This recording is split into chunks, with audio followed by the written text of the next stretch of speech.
পুরো পৃথিবীর ভিতর যে নিকৃষ্টতম জনপদ, নিকৃষ্টতম জেনারেশনের মানুষ, নিকৃষ্টতম 1 মাসে 113 জন বলাৎকার সরকারি হিসাব মোতাবেক। তবে ইন্টারেস্টিং ব্যাপার কি জানেন, এই 113 জন বলাৎকারের ভেতরে একজনও না বাউল নাই, একজনও কবি নাই, একজনও সাহিত্যিক নাই, একজনও কৃষক নাই, একজনও রিক্সা চালক নাই। কারা আছে জানেন? আমাদের এই 113 জনের ভেতর আমাদের সম্মানিত সমাজের সম্মানিত মুখোশধারী আলেম আছে, মুখোশধারী ইমাম আছে, মুখোশধারী মাদ্রাসার শিক্ষক আছে, যাদেরকে আমরা সবচেয়ে পবিত্র বলে দাবি করি। কি দুর্ভাগ্য আমাদের, আমরা কি ধরনের ইসলাম পালন করি আমি নিজেই জানি না। আমি প্রশ্ন করতে চাই আহমদুল্লাহ সাহেবকে, যিনি আমাদের আলোর পথ প্রদর্শক হিসেবে বাংলাদেশের মানুষের কাছে পরিচিত। আপনি একটাবারের জন্য আপনাদের শিষ্যর এই যে বাংলাদেশের সন্ত্রাসীর অভয়ারণ্য, এই যে ধর্ষণের অভয়ারণ্য, এই যে বলাৎকারের অভয়ারণ্য যে তৈরি করলো আপনার মাদ্রাসার শিক্ষার্থীরা, আপনি সেটা নিয়ে তো একবারও প্রতিবাদ করেন না।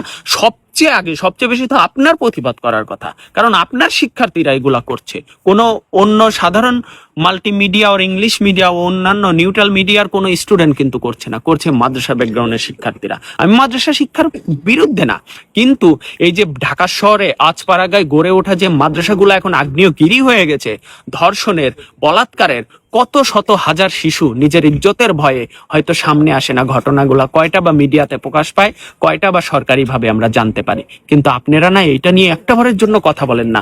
আমি অপেক্ষায় থাকি, সবচেয়ে আগে মনে হয় আপনি উদ্যোগ নেবেন, কিন্তু আপনি মিজানুর রহমান আজহারি, আপনি আহমদুল্লাহ, আপনারা কোনো কথা বলেন না। আপনারা রাসূলের আদর্শ কি আপনারা হয়তো ভুলে গেছেন? আমার রাসূলের প্রধান আদর্শ হিউম্যানিটি, মানবতা, মানুষের পাশে দাঁড়ানো। আপনি এই পশ্চিমাদের, ইউরোপদের বলেন না আপনি বিধর্মী, আপনি বলেন এরা ধর্ম মানে না, এরা ওপেন ড্রেস পরে, এই সেই বলেন না, কিন্তু এখানে একটা বলাৎকার হয় না। একটা বলাৎকার হলে এখানে সরকার পরিবর্তন হয়ে যায়। আর আপনার দেশে প্রত্যেক দিন গড়ে 15টা 16টা বা কোনোদিন 20টা বলাৎকার হয়, ধর্ষণ হয়। আগে আপনি আপনার মাদ্রাসাগুলো নিরাপদ করুন, আপনার ধর্মীয় শিক্ষা প্রতিষ্ঠানগুলো নিরাপদ করুন, তারপরে আপনি শরিয়া আইন বলুন।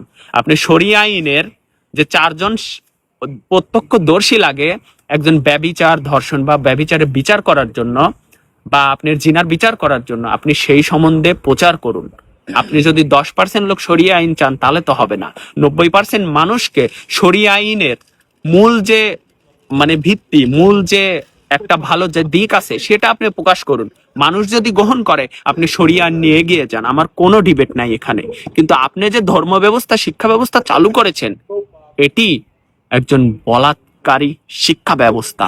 পুরো পৃথিবীর ভিতর বাংলাদেশ সবচেয়ে নিকৃষ্টতম জনপদ, নিকৃষ্টতম জেনারেশনের মানুষ, নিকৃষ্টতম মুসলিম এই বাঙালি এখন পরিচিত। আপনি কি একবারও বিবেককে নাড়া দেন? বিবেককে কি একবারও প্রশ্ন করেন যে আমরা মুসলিম বলেই দাবি করি, আমরা 90% মুসলিম, কিন্তু আমরা পৃথিবীতে সবচেয়ে নিকৃষ্ট মুসলিম। কারণ আমরা আমাদের শিক্ষা প্রতিষ্ঠান, যেখানে কোরআনের মতো পবিত্র গ্রন্থ থাকে, যেখানে নামাজের মতো পবিত্র কার্যক্রম পরিচালনা করা হয়, শিক্ষা দেওয়া হয়, সেখানেই সেই নামাজে বা সেই স্থানে কিভাবে অন্য একটি ছেলেকে বলাৎকার করা হয়, অন্য একটি মহিলা মাদ্রাসায় মেয়েকে ধর্ষণ করা হয়। এরা কত বড় নরপশুর, কত বড় বিধর্মী। আর একজন সুফিবাদী ধর্ম ব্যাখ্যা দিতে গেলে, একজন বাউল ধর্ম ব্যাখ্যা দিতে গেলে তাকে হত্যা করা জায়েজ হয়। কিন্তু এই আলেম নামক জালেম গুলা, এই আমি শুয়োর বলতে বাধ্য হচ্ছি, এই শুয়োর গুলাকে তখন সিম্পল তাদের বিরুদ্ধে একটা শব্দ উচ্চারণ করা আপনাদের মতো স্বনামধন্য আলেমদের আর বিবেক জাগ্রত হয় না। প্রশ্ন করেন নিজের বিবেককে। আপনার ধর্ম যদি, ধর্মের বৈশিষ্ট্য যারা ধর্মীয় প্রচারক, তাদের যদি চরিত্রের ভেতরে গুণাবলী, রাসূলের পবিত্র গুণাবলী যদি না থাকে, তাহলে কি দেখে মানুষ আপনার ধর্ম প্রচার গ্রহণ করবে? এই জন্যই আপনারা কিন্তু পিছিয়ে যাচ্ছেন। আমার ধর্মকে আপনারা বেশি বিকৃত করছেন একজন বাউলের থেকে, একজন আপনারা যারা বলেন যে ধর্ম নিরপেক্ষর যে নাস্তিকতা ট্যাগ দেন, একজন সাধারণ মানবিক মানুষের থেকে। ভুল ত্রুটি ক্ষমার দৃষ্টিতে দেখবেন। আলেমদের নিয়ে আমার মনে হয় নিজের বিবেককে জাগ্রত করুন। আমি আলেম বিরোধী না, আমি আলেমদের সচেতন করার জন্য ভিডিওটি বানালাম। আল্লাহ হাফেজ।